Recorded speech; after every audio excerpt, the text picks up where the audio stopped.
Yung kinaon ni legal, yung ko legal. Lang mo yung pagkasagalan ko ng lugar.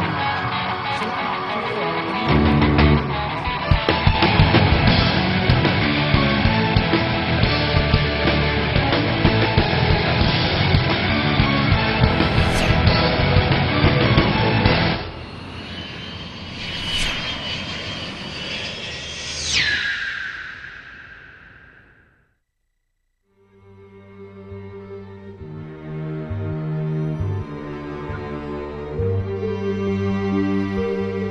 Economic opportunities, better education,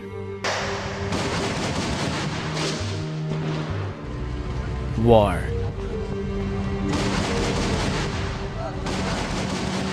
human rights abuses, famine and persecution, and ethnic tensions. Whatever reason for leaving one's birthplace is called migration. Migration is a trend for Filipinos. It is a way of life. For international migration alone, there were 82 million migrants around the world in 1970. It went up to nearly 200 million in 2005. Migration is often misunderstood as a movement from one country to the next. But moving from a rural to an urban area is internal migration.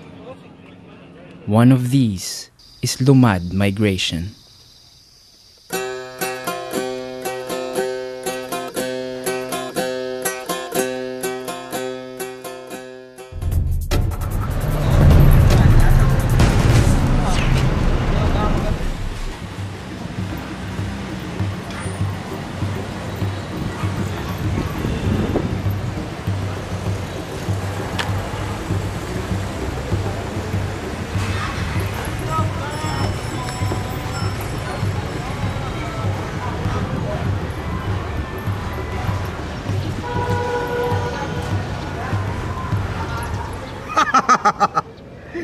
Tiyog sa malipayong pagpuyo, simbolo sa maling kawasnon.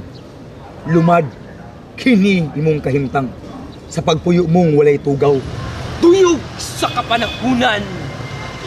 Lumad, kalit ka na tugaw. Mapintas na agila. Kanimo nagdagmal. Walay ko kaluoy. Kanimo nagbasik pala. Kagalingon mong yuta. Nahimo kang ulipon? Bahandi mo gipangaw-kaw. Kaugmaon mo giduba. Imong kaliwatan na wala. Malanog ang imong tuaw. Wala ka paminawa. Mga nahitungdan sa salapi na sulaw. Sa syudad gipahigop ka. Lumad, asa ka padulong? Lumad, asa ka padulong? Lumad, asa ka padulong? Ako? Sa syudad?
There are more than 100 Lumad tribes in the Philippines, 18 of which are ethno-linguistic groups from Mindanao.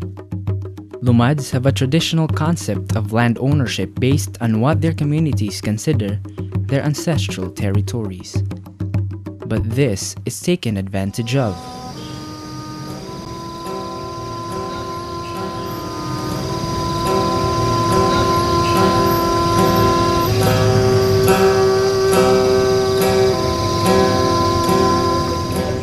Tribong gilupigan. Naikmata sa mapait na kasinatian. Sa mga migamit. Midaot sa lumad mong ngalan. Umitamak sa katungod nila pamatasan.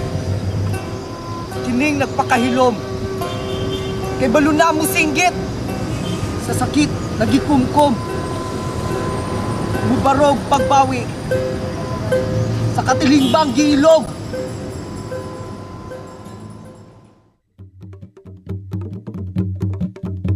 Much of their land has already been registered in the name of multinational corporations, logging companies, and wealthy Filipinos, many of whom are settlers to Mindanao. Normally, we say that the Lumads, the indigenous peoples, have a totally different land ownership notion. That means for the non-Lumads, it is individuals, and among the indigenous peoples, it is communal.